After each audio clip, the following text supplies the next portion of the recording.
Hi, and welcome to the fifth episode of the Unconventional Engineer Podcast. As always, my name is David, but folks call me KG.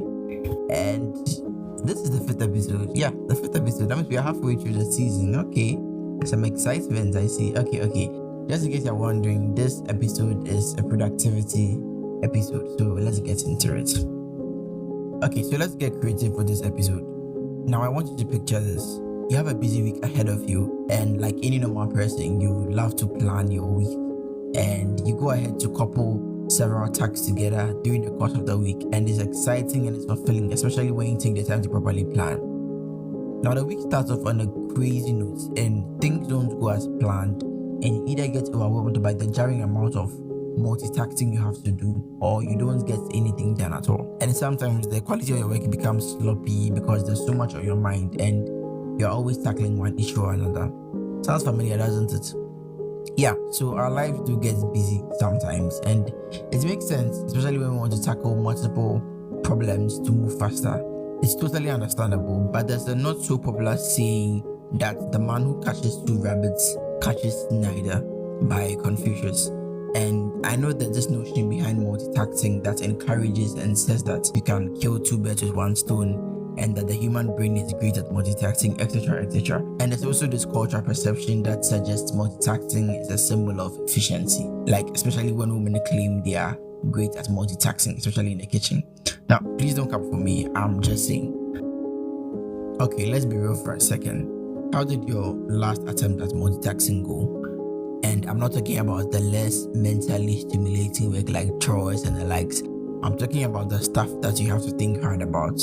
Because the cost from switching from one task to another and back to the former just isn't worth it. You don't have to think too much about this because it's scientifically proven that humans cannot multitask for higher level brain functions.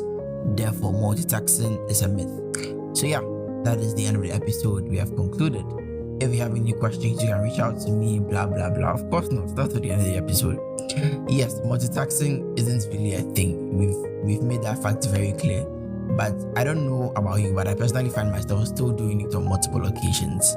And I think for me, it's more of a let's do everything we can attitude, because I believe it makes me more productive, and maybe because I have a tight time schedule. Now, others may overestimate their abilities and also try to multitask. But the thing about multitasking is we end up trading quality for quantity. I mean, this is fairly understandable. Because if you are constantly switching back and forth, you aren't going to give you 100% focus and attention, and you will start to overlook, and the quality of your work will end up degrading.